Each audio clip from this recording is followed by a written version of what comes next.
Media वाले से question से बचने के लिए बोल रहे नाश्ता बड़ा अच्छा है, टेस्टी नाश्ता, चलो नाश्ता करो। शर्म आती है ऐसे एलजी पर क्या प्रेस कॉन्फ्रेंस कर रहे हो कि नाश्ता खाने के लिए बैठे हुए हो वहाँ पर? अगर ये हमें बलि का बकरा बना रहे हैं तो हम वो बलि का बकरा अब नहीं बनेंगे।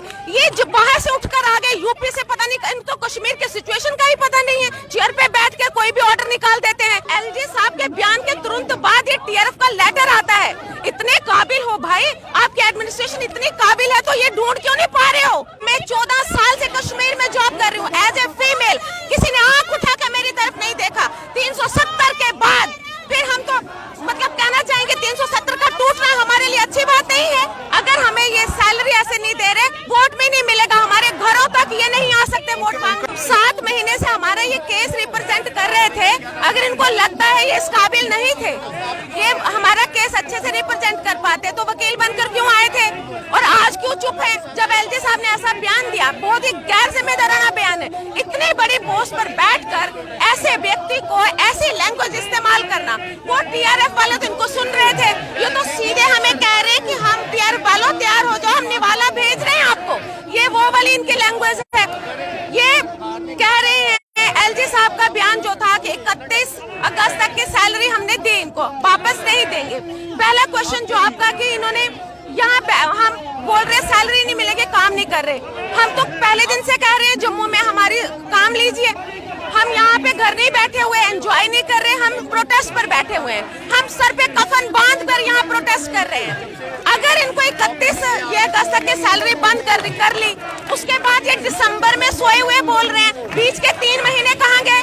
ये मतलब एक ऐसा आदमी जो इतनी बड़ी पोस्ट पर है, उसके लिए 3 महीने की वैल्यू ही नहीं है। हमारे जो 7 महीने, और ये कितनी अजीब सी लैंग्वेज इस्तेमाल कर रहा है ऐसा व्यक्ति कि इन्होंने कहा हम ब्रीथिंग पीरियड मांग रहे हैं। ये कहना है कि जब आपकी नौकरी लगी थी, चाहे 10 साल पहले, 15 साल पहले या अभी हालिया किसी की नौकरी लगी हो, ये पहले से ही क्लियर था कि वहाँ के हालात कैसे हैं, तो फिर अब आकर आप इस तरह की डिमांड क्यों कर रहे हैं? क्लियर करना चाहूंगी सर, हालात खराब थे। फिर मैं कहना चाहूंगी इससे तो बेटर वो 370 के पहले का जमाना था जब स्टोन पेल्टिंग होती थी, हम पर कोई टारगेट नहीं करता था। मैं 14 साल से कश्मीर में जॉब कर रही हूँ एज ए फीमेल, किसी ने आंख उठाकर मेरी तरफ नहीं देखा। 370 के बाद फिर हम तो मतलब कहना चाहेंगे 370 का टूटना हमारे लिए अच्छी बात नहीं है।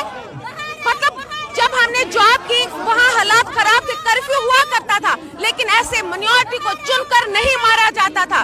300 फिर इसके बाद तो बहुत बार हालात खराब हुए। अगर हमने इस चीज का फायदा उठाया होता तो हम पहले आते। पहली टारगेट किलिंग अक्टूबर 7 को हुई 2021 में, तब भी हम नहीं आए क्योंकि हमें लगा ये एक कोई केस है, हो गया तो हो गया। लेकिन अब लगातार हो रहा है। अपनी जान एक तरफ जब गोली हो और एक तरफ जॉब हो, कॉन्स्टिट्यूशन भी हक देता है कि आप जॉब चुनोगे कि लाइफ चुनोगे। पहले क्या चुनना चाहिए? मैं आपसे पूछा, मीडिया वाले हो, लोग आपको सुन रहे हैं, क्या चुनना चाहिए? पहले तो हम लाइफ चुनेंगे ना। जॉब तो भूखे रह के भी गुजारा हो सकता है भाई, रेहड़ी लगा के भी गुजारा हो सकता है, लेकिन ये जब गोली सामने होगी फिर मतलब एडमिनिस्ट्रेशन कर क्या रही है? हमें बचा तो सकती नहीं है, ये फेल हो गई हमें बचाने के लिए। एलजी साहब के बयान के तुरंत बाद ये टीआरएफ का लेटर आता है। इतने काबिल हो भाई, आपकी एडमिनिस्ट्रेशन इतनी काबिल है तो ये ढूंढ क्यों नहीं पा रहे हो? आजकल तो डिजिटल जमाना है, ये कहाँ से लेटर इशू हो रहा है? आप क्यों नहीं पकड़ पाए उनको? मैं एक और सवाल पूछना चाहूंगा। 200 से ज्यादा डेज आपको हो चुके हैं, सैलरी आपको मिल रही नहीं है, आगे अब क्या करेंगे? हिम्मत कहीं ना कहीं आपकी जवाब दे सकती है, आपके लोगों की जवाब दे सकती है। हो सकता है आप में से कुछ लोग कहेंगे कि सैलरी भी नहीं मिल रही है तो करें तो क्या करें, कब तक इस तरह से बैठे रहेंगे, क्या करेंगे? जी क्या करेंगे ये तो वक्त बताएगा, लेकिन इतना क्लियर है हमारा स्टैंड कि हम इस टाइम कश्मीर में नहीं जाएंगे। अगर ये हमें बलि का बकरा बना रहे हैं तो हम वो बलि का बकरा नहीं बनेंगे। ये जो बाहर से उठकर आ गए यूपी से, पता नहीं इनको कश्मीर के सिचुएशन का ही पता नहीं है, चेयर पे बैठ के कोई भी ऑर्डर निकाल देते हैं।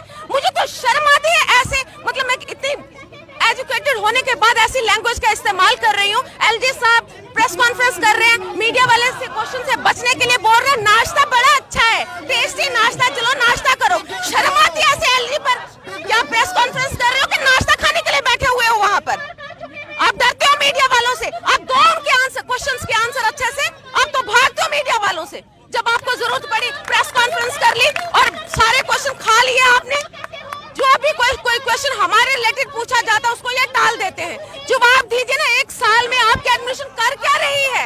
अभी तक टारगेट किलिंग रोक नहीं पाए आप, आपके मुंह जाने के लिए।